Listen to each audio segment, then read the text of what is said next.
Hi, everyone. My name is Eric Migikovский. I'm a partner here at YC. I actually started a company that went through Y Combinator back in 2011. I started a company called Pebble. We made one of the first smartwatches.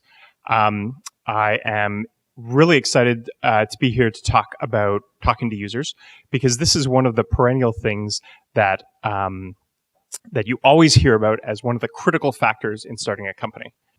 The best founders maintain a direct connection to their users throughout the lifespan of their entire company. They maintain a direct connection because they need to extract information from their users at all different stages of running their company. Oftentimes, people think that they're the CEO or they're the CTO, they're the technical kind of product leads of the company. They can outsource this. They can outsource this research to other people in their company. They can hire salespeople. They can hire heads of product. But at the core, the best companies are the ones where the founders themselves maintain a direct connection to their users. If you are the CEO, it is your job. It is in your job description to talk to customers. So take the time to learn how to do it well. All founders need to participate in this process as well. If you're the engineer, if you're the developer, don't think that you can escape this process just because you're the person who's coding. There's a pretty classic scene from the movie Office Space where there's an individual who says, I'm the person who is the go-between between engineers and users. I know how to talk to people. I have people skills. And that is one of the things that you do not want to have happen at your company. You want to make sure that the founders and the core members of your company are the ones who develop the skills for talking to users, so you do not have to hire someone like that to be the go-between. Talking to users is so critical that at the core of kind of YC's teachings, there are only two things that you must do in order to start your company. You need to code or build your product and talk to users. So this is easier said than done. I want to provide today some tactical advice on how to plan your strategy for talking to users, as well as some questions and strategies that you can use to conduct your own user interviews at the beginning of your company. A lot of the advice that I'll present today is actually synthesized fantastically in this book, actually written by a YC founder called The Mom Test. The name of the book comes after kind of the process in which we probably all go through, where we want to tell our parents about the company that we're working on, and we think that by talking to people that love us and want to support us, we're actually extracting good or useful information about how we could adjust or improve our company. But at its core, this is not the best way to get information. So the Mom Test, as Rob actually explains, is three common errors that we make when we try to conduct user interviews. The first mistake that we pretty much all make is we talk about our idea. We're founders. We love to pitch our idea. We love to talk about the product that we're working on. But during a user interview, that is not the time to be pitching the product. The goal of a great user interview is to extract information from the person that you're talking to extract data that will help you improve the product or improve your marketing or improve your positioning. It is not to sell them on using your product. So at the core of a great user interview, you need to learn about their life. You need to talk about specifics around the problem area that you're trying to solve that the user may be going through. Second mistake that we pretty much all make is we talk about hypotheticals. We talk about what our product could be. We talk about features that we want to build. We ask questions like, if we built this feature, would you be interested in using it, or would you be interested in paying for it? That is wrong. Instead, talk about specifics that have already occurred in the user's life. This will give you stronger and better information in which to make product and company changing decisions. You also want to talk in general about the user's life. You don't want to just talk about the specific problem, the specific solution that you're presenting. Try to extract information about the user's the path that led them to encounter that problem. Ask them questions about their life in kind of more broader ways to extract context around how they arrived at this problem. Learn about their motivations. Learn about why they got themselves into that problem in the first place. And the third trap that we pretty much all fall into is that we talk. We talk a lot. We're founders. We're always pitching investors. We're pitching employees. We're trying to hire people. We're trying to partner. So we tend to spend a lot of our time talking. In a user interview, try to restrain your interest in talking and really listen. Take notes and listen to what the user is saying, because in that span of time, the 10, 20, 30 minutes that you spend with the user, you're trying to extract as much information as possible so that when you return to the office and when you return to your co-founders, you're bringing hard data, real facts about users' lives to the table.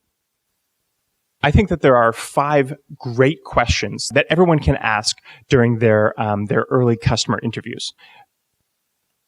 The first question is, what is the hardest part about doing the thing that you're trying to solve?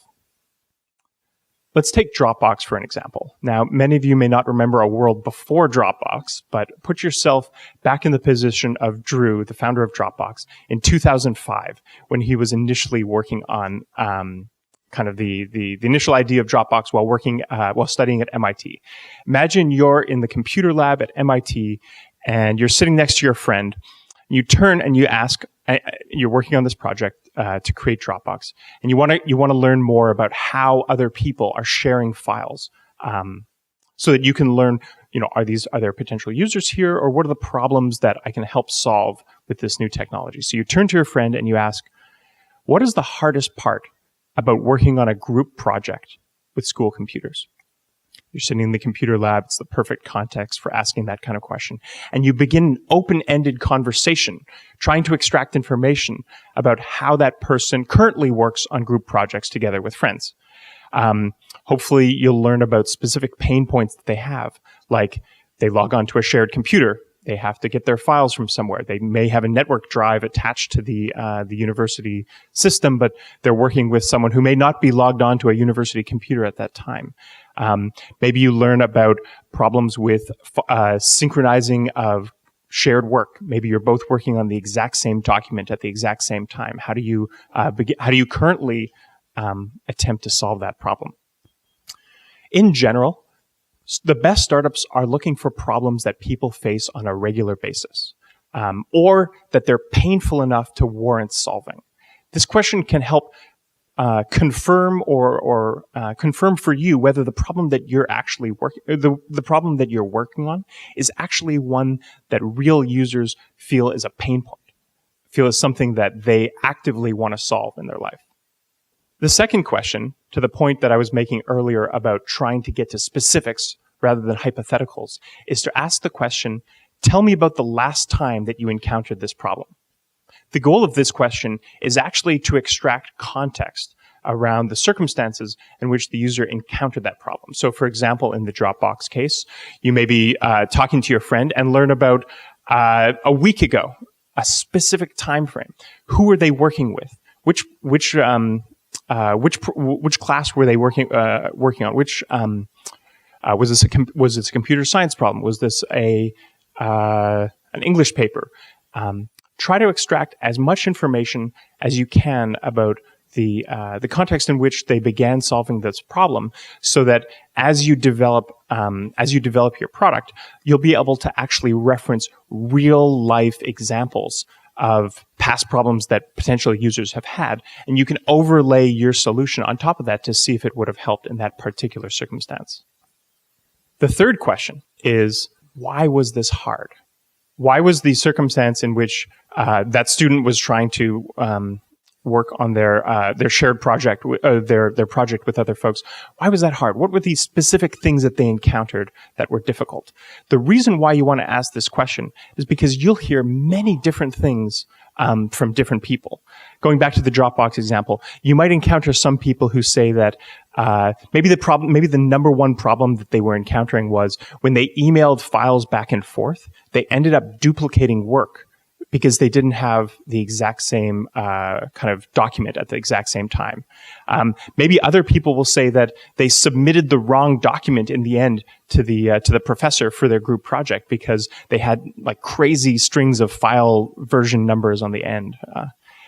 So the benefit from asking this question is not just to identify the exact problem that you may begin to solve with your solution to this problem, but you'll also begin to understand how you market your product, how you explain to new potential users the value or the benefits of your solution. In general, customers don't buy what.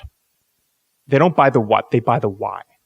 So in the Dropbox example, they may not be excited and overjoyed at saying, "Oh, I now have this kind of file syncing tool that can keep all my files in sync." But they'll buy the why. They'll say, "Well, this product will help with this exact problem that I had just 2 weeks ago when I was trying to work on a student project with some of my friends." So answers that you get from customers to this question of why was this past problem that you encountered so hard may actually inform your marketing or your sales copy as you build out the rest of your kind of product. Fourth question is, what, if anything, have you done to try to solve this problem? One of the biggest things that I've encountered while helping YC companies over the last few years is that if potential customers are not already exploring potential solutions to their problem, it's possible that the problem that you're trying to solve is not a burning enough problem for customers for them to be even interested in your better solution to this product. So this question tries to get at the root of that issue. Is the person who encounters this problem already trying to solve this? So in the Dropbox example, you're working on a group project, or you're talking to someone who's worked on group projects in the past. Try to figure out what tools did they experiment with, what tools did they try to use to solve this in the past. Maybe they solved this by getting all the individuals together in one room to work on the project with 4 computers so that they could talk in real time to each other as they were working on the project. Maybe they experimented with email. Maybe they tried setting up, as one of the top comments on Hacker News posted during the original Dropbox launch, maybe they had set up rsync and they had already solved this problem with SFTP or something like that.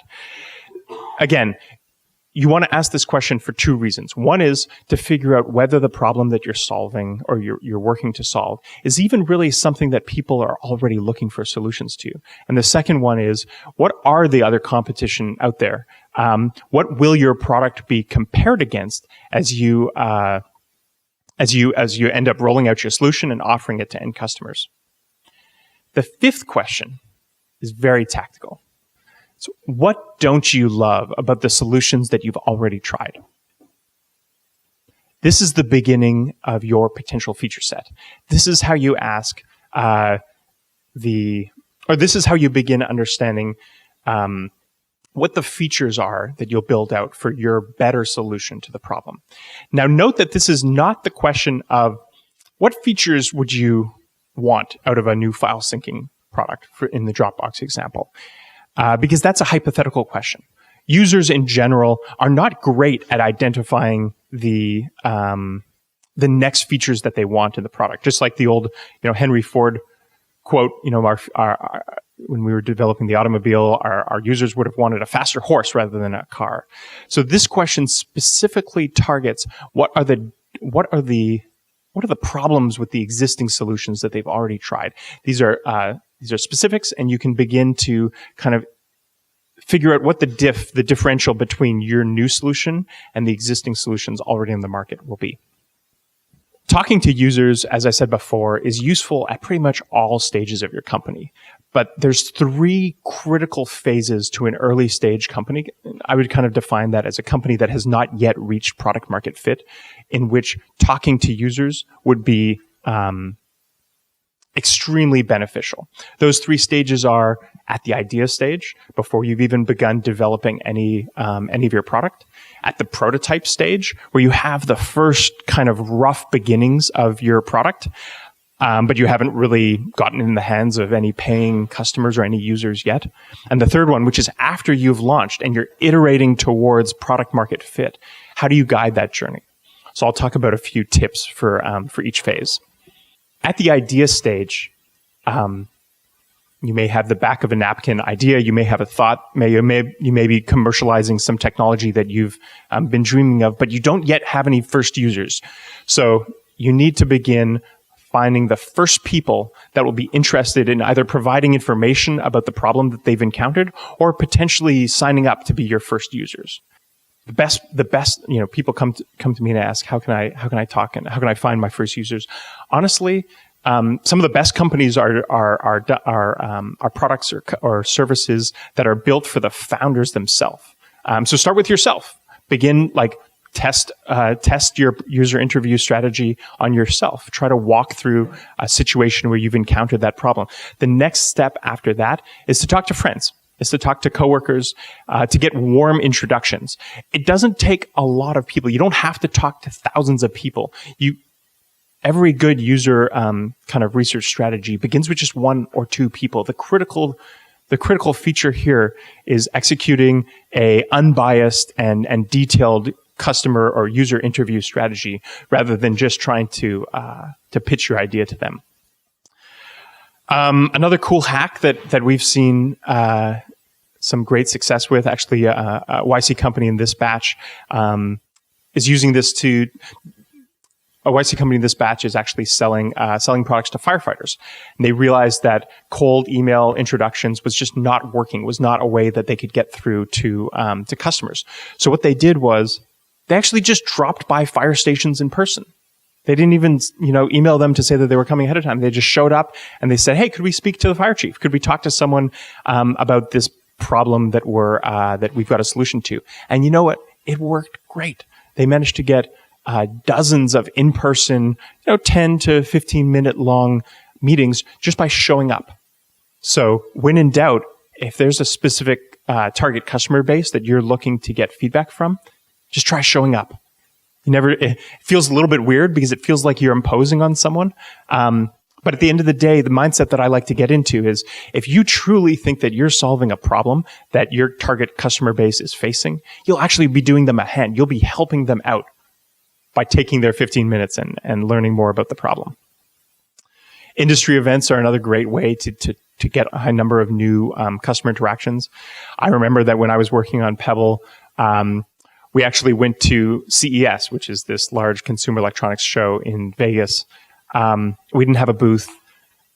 We just went in guerrilla style. We just randomly started setting up meetings with potential users, and we met them in the coffee shop outside of the conference. We did that for $0 without any sort of marketing budget, just because that was where a lot of people in the industry were, and we knew that there was a high concentration of potential people that we could talk to.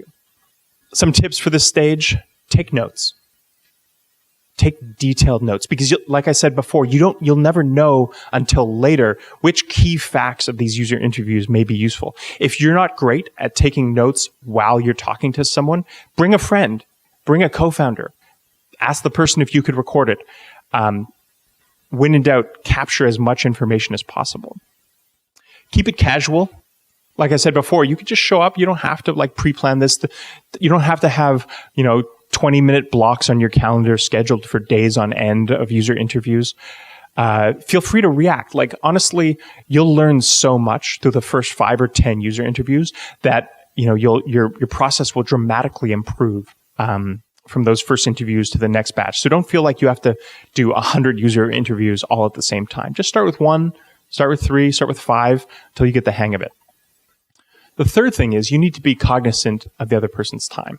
Again, going back to what I said at the beginning, we love our idea. We're founders. We love talking about our idea. So you need to keep yourself in check and make sure that you're cognizant of the other person's time. Honestly, you'll be able to get probably the best information out of, say, a 10 to 15 minute long first interview. And that might be all the time you need just for that initial chat. As you move past the idea stage into testing your prototype with users, the next major kind of benefit that you can get from talking to users is figuring out who will be your best first customer. This is critical because it's possible that if you choose the wrong first customer, that you may be led down a path that constrains you or artificially traps you without actually getting paid by that first customer. So we've created a framework that you can use to begin to identify, before you begin working with them, who the best first customers will be. During user interviews at this stage, I love to ask questions that extract numerical answers to 3 facts about the customer that I'm working with. The first one that I want to get to the bottom of is, how much does this problem cost them today? And I like to get a hard number, either in terms of how much revenue do they stand to earn if they solve this problem, or how much expense do they currently spend trying to solve this problem? How much money is wasted today as they try to solve this problem? Second one that I like to get to the bottom of is, how frequently do they encounter this problem? Do they encounter it on an hourly basis, a daily basis, quarterly basis, yearly basis? The best problems that startups can target are ones that are encountered more frequently. This is usually beneficial for 2 reasons. One is, if they encounter a problem on a more regular basis, it means that the customer is feeling the pain of that problem on a more regular basis, and they'll be much more receptive to a potential solution. The second reason why you want to tackle a problem that people encounter on a more frequent basis is you'll get more chances to know whether your product is actually solving a problem. In my case with Pebble, I love the fact that I was working on a device that was kind of intended to be used every day. You wake up in the morning, you put your watch on. That was great for me because I knew that if users weren't wearing their watch on a regular basis, that meant that I was doing something wrong. So the best first customers are ones that have this problem very frequently. The third thing that you want to get to the bottom of is, how large is their budget for solving this problem? You can imagine that, say you're solving something for an industrial assembly line, a problem on the industrial assembly line. If you're talking to the operator, the person who's actually there on the kind of the assembly line, they may encounter this problem on a really regular basis, but they just don't have the budget. They don't have the authority to actually solve the problem. That's their boss, or that's someone above them in the office or in the headquarters. So again, as you're trying to identify the best first customers, make sure that you're asking questions about whether they actually have the ability to solve the problem, given the choice. I like to visualize answers to these 3 sets of customer questions as overlapping Venn diagrams, with the best first customer being at the center of the Venn diagram, where they have the highest kind of numerical answers to the 3 questions that I outlined. So let's take a quick example. Imagine if you're working on like a super smart blender that's designed to produce the tastiest new fruit smoothies. You talk to several users. Let's say you're talking to McDonald's, the French Laundry, and the Google Cafe. You create a spreadsheet that simply has 3 columns with the answers to the questions that you've extracted through your user interviews. This data can actually be used in prioritizing which customer you begin to sell your product to first. So, for example, the French Laundry is an amazing restaurant up in Napa. Maybe they have an opportunity to roll out a new, extremely fancy, over-the-top smoothie with your new technology. They can extract a lot of money from each sale, but the frequency is not that high. There's just not that many customers that are interested in a fruit smoothie at the French Laundry. And you're talking to maybe the sous chef at the restaurants. So you realize that they don't really have that much money to solve this problem, even if they wanted to. The other potential customer that you're talking to is the chef at one of the Google cafes. Unfortunately for you, Google gives away their food for free to their employees, so that person doesn't actually stand to earn more money or save that much more money if they were to use your new smoothie technology in their restaurant. Granted, there are a lot of Googlers, so there probably would be a lot of smoothies made per week, but at the same time, again, they just don't have the budget to be able to really dig into this problem. So you learn through the initial customer interviews that McDonald's is actually the best potential customer, potential first customer for your product. While even though the the cost of a new smoothie at McDonald's may not bring in, a large dollar amount per transaction. They have a ton of stores, and each of those stores services a ton of people. And on top of that, you happen to get a warm introduction to the chief food officer of McDonald's, which I'm not even sure they have. But that person actually controls a multi-billion-dollar budget. And if they wanted to solve this problem, they would have the authority and they would have the budget to do so. And so you put that information in your spreadsheet and you actually do a simple stack rank that just pulls the best answers to those questions up to the top. And you can use this framework for kind of pulling together all of the information that you get from various user surveys to find the best customers. The last stage before product market fit that can benefit from user interviews is actually the process of iterating towards product market fit. Paul Graham's definition for product market fit is when you've made something that people want.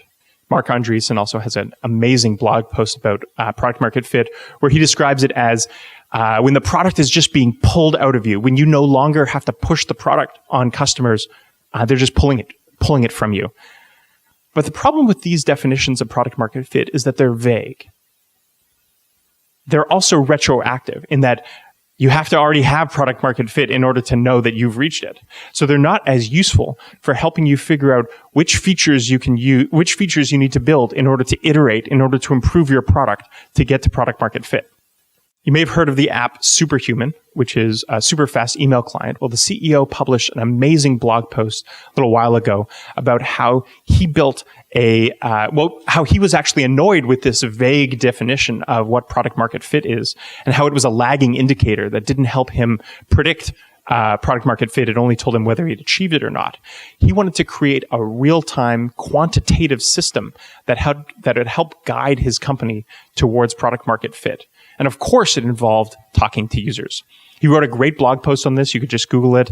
I'm just going to touch on it, but I would highly recommend reading the entire thing because it is fantastic. But in it, he describes a process where on a weekly basis, he asks pretty much all his customers, but it doesn't even have to be your entire customer base. It could just be, 30, 40 users, a critical question. How would you feel if you could no longer use Superhuman? 3 answers: very disappointed, somewhat disappointed, not disappointed. He measured the percentage of users who answered the question, very disappointed. These are the users who most value your product. These are the users who your product has now become a key part of their life. It's kind of weaseled their way into their daily habits.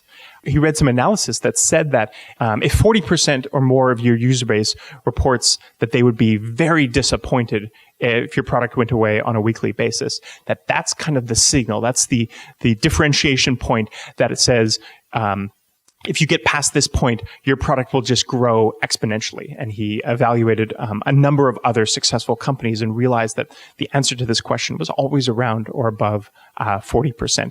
So again, I probably won't be able to go into it too much more in detail, but I would recommend reading this blog post if you're at the stage where you're iterating and you actively have users that you can ask this question of. This can be an immensely useful thing for quantitatively determining whether the features that you worked on in the previous week were actually benefiting or adding to your product market fit or potentially detracting from it as well. Some other great tips that we've found at this stage is kind of a simple hack. Ask your users for the phone number during sign up. Because oftentimes you'll be looking at the data and you'll be wondering, why is the data showing this particular kind of learning about our customers? And you may be thinking in aggregate, 20% of people have this problem. Sometimes it helps to just get on the phone and talk to one person who's encountering this problem. So I always encourage founders to put contact information, including phone number, which is like a direct connection to customers, pretty high up in the user sign-up flow. Second one is don't design by committee. You can't simply ask your users what features they want. You have to begin to understand whether those features are truly going to going to help make your product more sticky and more useful. You can do this through kind of the advice that the Superhuman CEO lays out in his blog post, or you could ask other tactical questions like instead of asking, will users be interested in using this new product or this new feature, instead say, here's an upgrade flow. If you want this new product, put your credit card, or if you want this new feature, put your credit card information or pay more. Even before you actually built out the feature. This could help give you information about whether the feature that you're working on is actually something that the users are going to use. The third thing to do during user interviews at this stage is to remember to discard bad data. Some of the kind of worst bad data that you may encounter is compliments. People may say, "Oh, I love the new design," or "Man, this thing is really useful." You may love that during the course of your user interviews, but they actually are not useful information because it's not specific. It's more of a general statement about your product, and it's not tactical. It's not giving you correct information on what you can change or what you can improve about your product. The second main type of bad data that you may encounter is fluff. These are hypotheticals. These are generic statements. Whenever you're in the middle of a user interview and you start getting onto this hypothetical, here's what the product may look like in the future, try to steer it back to specifics. Again, you're conducting a user interview not to pitch your product, but to learn about problems or issues that the user has faced in their past, so that you can improve it in the future. That's it. That was meant to be like a quick short dive into talking to users. I don't know if we have any time for questions. Cool. Awesome. Well, I'd love to answer any questions, but other than that, thank you very much.